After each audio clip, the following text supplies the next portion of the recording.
In the Harry Potter series, there are 3 curses seen as the most evil, the most despicable spells you could ever use against another human being. Using any of these spells would result in a lifetime sentence in Azkaban, which is a very harsh sentence. We do see some exceptions in the series where characters use unforgivable curses without receiving any punishment, and without any indication that they are doing something wrong. Harry uses Crucio against Bellatrix. McGonagall uses the Imperius curse against one of the Carrows. It is even suggested that the Order uses the Killing curse against the Death Eaters in the Battle of the Seven Potters and during the final battle. We also know that the Aurors used the curses during the First War against Voldemort. But this is not about wartime actions or the absurdity that spells that are called unforgivable can be used in war. The focus on this video is to establish that these curses should not be unforgivable to begin with. That they are actually not inherently evil curses, and that they all have potentially important peacetime applications. They are also not the worst spells in the Harry Potter universe. But why does that matter? Well, think about it. If the law states that using any of these spells against a human will land you a lifetime sentence in Azkaban, without context, without looking at the specific damage you did, and at the same time people get minor punishments for using spells that does more damage, but is not part of the infamous 3 curses, then criminals could get away with serious crimes by using more acceptable pieces of magic. If that sounds strange, there are examples of this in the series, which I will come back to. The unforgivable curses are far from the worst spells in the series, and while that doesn't support making the spells illegal, it does cast some doubt on the reasoning why they are unforgivable to begin with. I'm not even talking about the dark arts, I'm talking about regular spells that are commonly used by wizards that are in many ways worse than the 3 unforgivables. Considering that, either more spells should be made illegal, or maybe no spell should be illegal. Starting off with the Killing Curse, Avada Kedavra. The Killing Curse is one of the most broken spells in Harry Potter. It only requires that the witch or wizard is powerful enough, and the target will immediately die. You might wonder how any spell could be worse than a curse that will kill you. A curse that Voldemort and the Death Eaters love to use, where evil green light is shot from the wand and has caused so much suffering and loss to the heroes of this story. With that, I want to go back to one of the main themes of Harry Potter. Death is far from the worst thing you can experience in the world. Death should not be an obstacle to overcome if the result is suffering, loneliness, and an absence of friendship and love.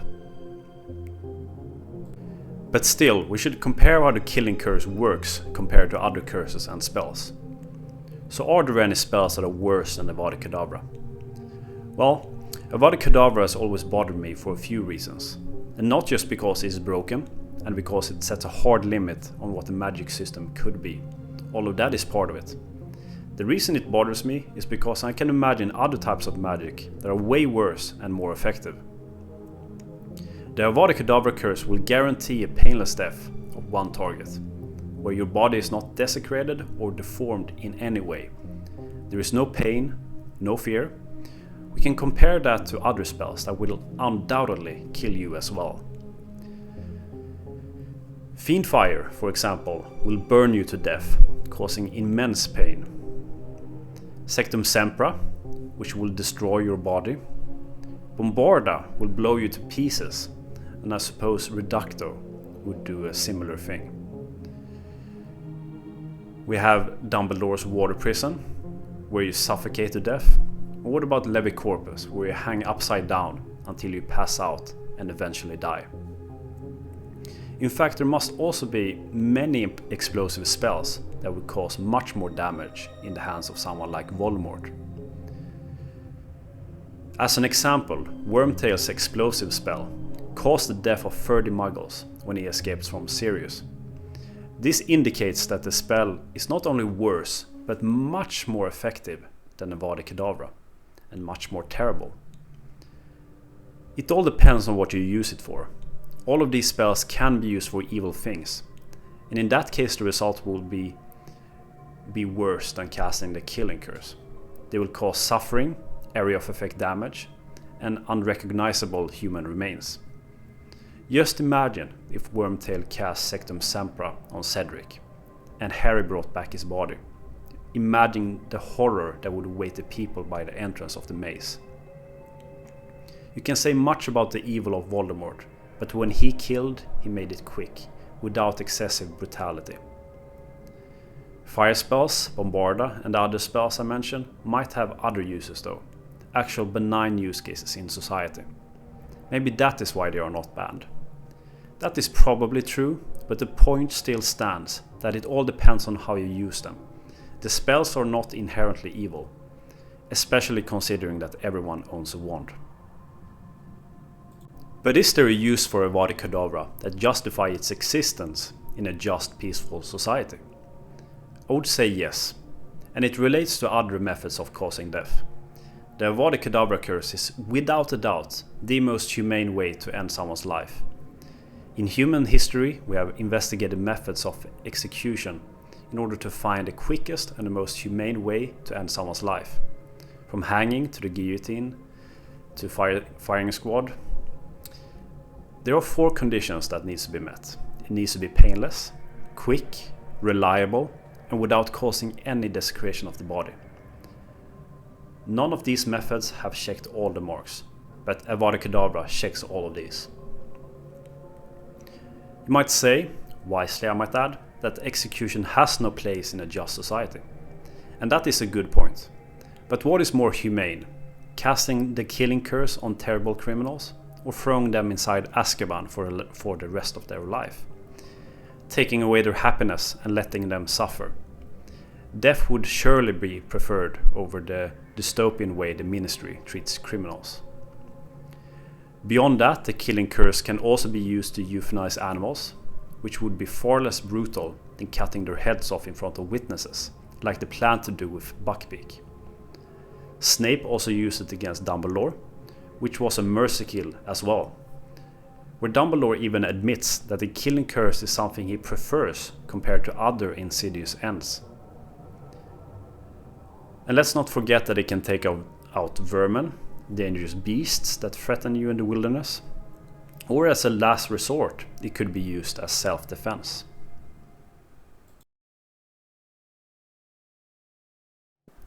The second unforgivable curse is the Cruciatus curse, which causes simulated pain on a victim.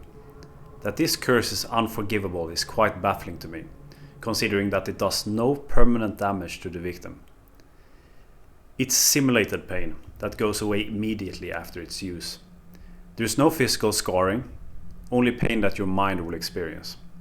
It's like having a nightmare, where everything goes to hell. In the dream, you have never felt more sadness or pain, but then you wake up and you realize that it was a dream, and you go on having a great day. That is basically what the Cruciatus curse is like. Now, saying that the Cruciatus curse does not leave any permanent damage, it might raise some eyebrows. We all know that Frank and Alice Longbottom suffered permanent damage after being tortured by the Cruciatus curse. The thing you need to remember, however, is that they were tortured for hours by multiple people before their minds were ruined. I would argue that the exact same would apply for many other spells in the universe, and it's not something unique to the Cruciatus curse. Remember when Professor McGonagall suffered 4 blasts of Stupefy in Order of the Phoenix, a spell that usually stuns a person. It's a dual-ending spell for sure, but harmless since the effects can be reversed. But when 4 people cast that spell, she was so injured that she had to go to the hospital in critical condition. Just imagine what would happen if someone continuously cast Stupefy on someone for hours. I would expect that person to be in a worse state than the Longbottoms, if not completely dead. Expelliarmus is also a surprisingly potent spell in numbers. When both Harry, Ron and Hermione cast Expelliarmus on Snape in Prisoner of Azkaban, he was thrown back and knocked into the wall, becoming unconscious. This just shows how the most innocent of spells can be dangerous if used multiple times. The same goes for Obliviate, which is, in my opinion, one of the worst spells in the series. But we'll come back to that. Now that we have established that Crucio does not naturally leave any permanent damage to an individual, let's see how potent its damage is. It is clear from the books that it is a nasty spell that causes excruciating pain, but no character in the book finds it bad enough to bring up afterwards as a recollection, even though many characters suffer the curse. Voldemort casts Crucio on Harry at the graveyard, but that is something Harry doesn't even recall as a terrifying experience afterwards. To him it was far worse to witness the death of Cedric and the feeling of inevitability that he was going to die. Neville also never talks about the time when Bellatrix tortured him, but he still finds a need to explain the horrors of not opening a howler. Even regular students could handle the Cruciatus curse when the Carrows ruled Hogwarts. Perhaps pain in itself is not that bad. Perhaps there are other kinds of pain, far worse than what the Cruciatus curse could ever simulate, like depression, loneliness and apathy, like the one legally used by the Ministry on criminals, both minor and major. But sure, Crucio would not be a very fun experience. Yet there are spells that does the same job, but with far worse effects. As mentioned before, Sectum Sempra can both kill you and maim you. If you lose a limb, it is gone forever, like when Snape cursed off George's ear by mistake. Even if Sectum Sempra is an unknown spell to the public, there are surely other similar spells that would do the same thing. Without the counter curse, the victim will suffer greatly and be dealt irreversible damage to the body. But this is a dark art. Is there any normal spell that can be seen as worse than Crucio? Well, consider the minor spell Defindo. Defindo is most often used as a tool to cut something, but it can also be used as a weapon. Casting Defindo on someone would be actual torture. Not just pain without consequence, but also where you will get physically hurt. Loss of limbs and pain that will linger even after the spell completes. Now, unlike Sectum Sempra, the damage with Defindo might be possible to revert, but that depends on what is possible. Mad-Eye Moody's leg and eye was unable to be remade. Maybe an ear is possible to regrow because it is not as complicated as an eye. The fact still remains that most people would probably prefer that Voldemort casts Crucio on them rather than Defindo, and that is saying a lot. After that, it is truly up to the imagination of the wizard. Burning using fire, drowning or waterboarding using Aguamenti. Humans have used countless torture devices in history, and many of them are truly terrifying, both that will cause physical damage and mental damage. As spells go, the Cruciatus curse will neither cause the most physical or mental damage. But my intention was not just to point out that there are worse spells, or at least spells that can be used in worse ways. Now we'll come back to the question, does this spell deserve to exist? Is there any positive application for this spell to truly justify it being legal? Again, I say yes. It should not be underestimated how important the sense of pain is. The sense of pain, or rather a sense of touch, is without a doubt our most important sense. You can live without eyesight, you can live without hearing, taste or smell, but you can't live without the sense of touch. As far as I know, there are no people without the sense of touch that can live a relatively normal life, if they even exist. Pain will signal to you that you should avoid what you just did. Whether it is hitting yourself or putting your hand on a hot stove, it tells you that you are injured and that you should rest. It will be nearly impossible to not hurt yourself without knowing it and succumbing to infections and other diseases. The Cruciatus curse could be an excellent way of testing if someone can feel pain. I'm not suggesting that the full-powered Crucio with the resulting excruciating pain should be used, but a weaker variant. We know weaker versions of spells are possible. Harry uses a weak Crucio on Bellatrix. Obliviate can be used to remove recent events or to destroy someone's mind. You should therefore be able to control how much pain Crucio should inflict. In St. Mungo's, Crucio could be used to test if unconscious patients react to pain, or if paralyzed people can't feel anything. It could be used in daily life on yourself to keep yourself from falling asleep. If you're driving a muggle car, for example, instead of pinching yourself. Or maybe a beast crosses your path and you cast Crucio on it so it runs away and you don't have to kill it or stun it. In the wilderness, stunning could equal death. So Crucio would be a better alternative. The Imperious Curse is the final of the 3 Unforgivable curses, and it causes mind control of a subject. The reason why the Imperious Curse is banned is the same reason why Avada Kedavra and Crucio is banned. They are simply too powerful. The Imperious Curse will lead to absolute possession of anyone until you release a spell or if the subject starts resisting the effects. That is an incredibly broken ability, considering that it only needs to be cast at one time and the incantation is only one word. But the fact that the spell is easy to cast successfully doesn't warrant something to be banned. In that case, maybe one should be banned altogether. It also doesn't mean that the Imperious Curse is the worst spell in its category. So far we have gone over spells that will kill you and why the Avada Kedavra curse is not the worst and it's not the most effective one. We talked about spells that causes pain and why Crucio is not the worst one. The Imperious Curse falls in the category of mind manipulation.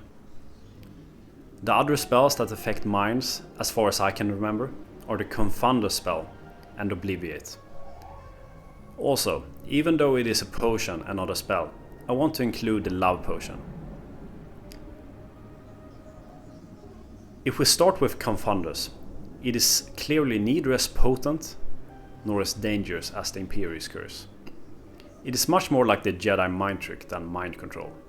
It is temporary and limited in its use. Obliviate, on the other hand, is different. It is probably the most terrifying spell in the entire universe. With one action from an untrustworthy wizard, you will lose everything that you are. All your memories and experiences, all your skills and sense of identity. It doesn't take hours to reach this tragic state of Frank and Alice Longbottom. Drop your guard once in front of one powerful, insidious person and you are gone. Worse than dead. Lockhart was not recovering from his misfire in Chamber of Secrets. He likely had to stay in St. Mungo's for the rest of his life. Even if he seemed like himself, it is clear that he had lost at least 30 IQ points, and he could not be left alone at any time. It is also suggested that he was hit with a weaker version of his own spell.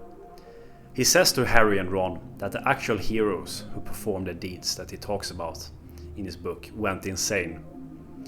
My interpretation is that they might have received so much brain damage that they can't even form coherent sentences. If someone would cast Obliviate on another person for hours, without end, the victim would probably become something close to a vegetable. So it is a very terrifying spell. And it doesn't even seem that the authorities takes it very seriously either. There is nothing that suggests that Lockhart would have gone to Azkaban, let alone received any punishment for mind-wiping all those people, even though he should be considered a major criminal.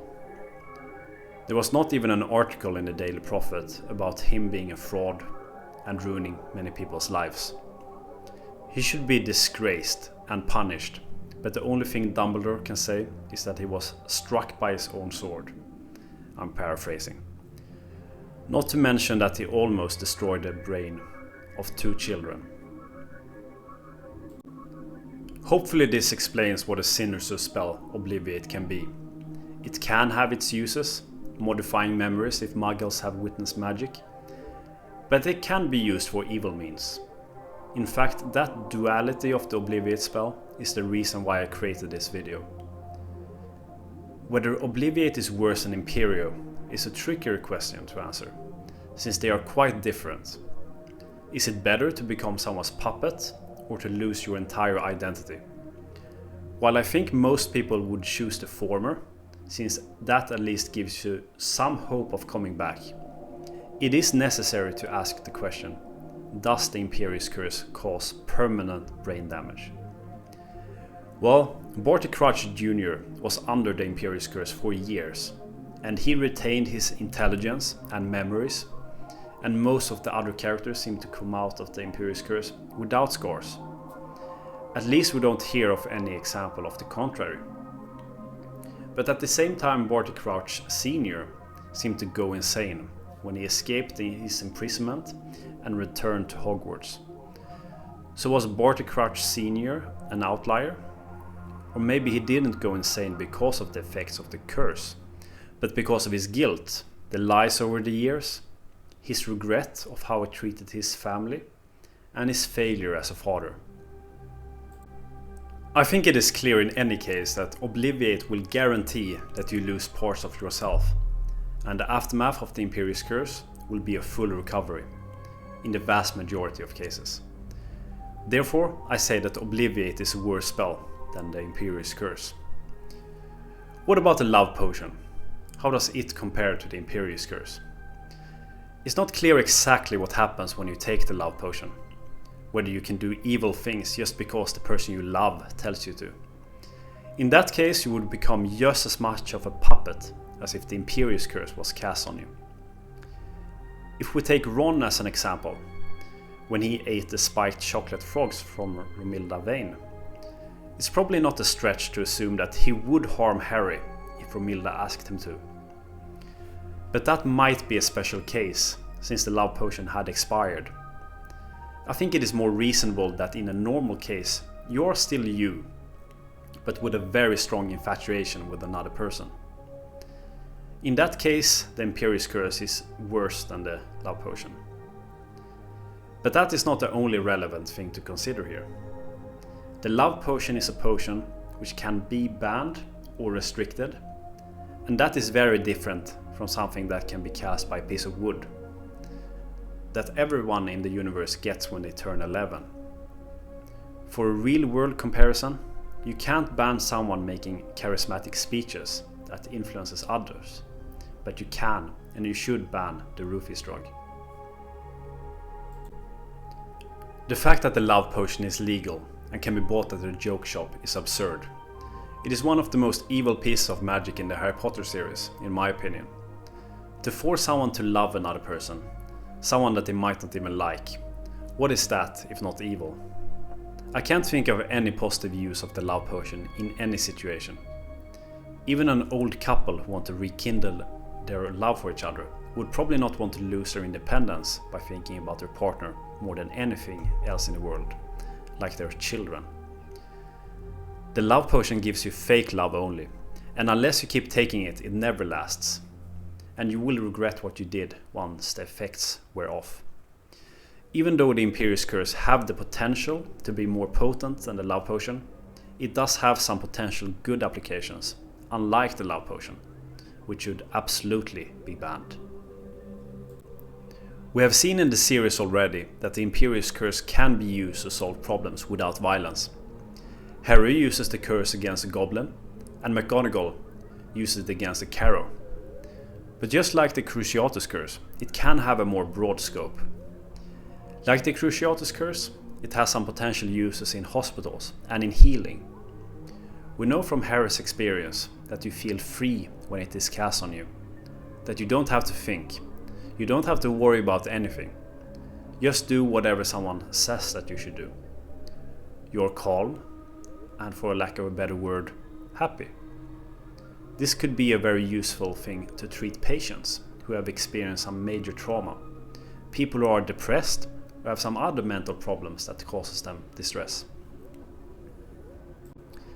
In Muggle society, people find many ways to relax, to recover from a bad day or a bad experience.